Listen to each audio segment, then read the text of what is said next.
Hi YouTube friends అందరికీ అస్సలం వాలేకుమ్ నమస్తేనా. చూడండి పింఛా డ్యామ్కి వచ్చాను. చూస్తున్నారు కదా, ముక్కాల భాగం పైన నిండిపోయిందన్న పింఛా డ్యాము. ప్రస్తుతం అయితే గేట్లు ఎత్తలేదు. ఇది పింఛా డ్యామ్, ఇది చూస్తున్నారు కదా. అంతకు ముందు తెగిపోయింది డ్యాము, కన్స్ట్రక్షన్ కూడా పూర్తి అయిపోయింది. చూస్తున్నారు కదా,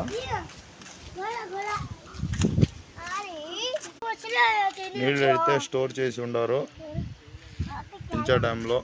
చూడండి, నా పిల్లోళ్ళు ముగ్గురు తీసుకొని వచ్చినా చూపించేదానికి. ఈరోజు పెరిగిన నీళ్ళు చూడు, మొత్తులు గిత్తులన్నీ కొట్టుకొని వచ్చినాయి.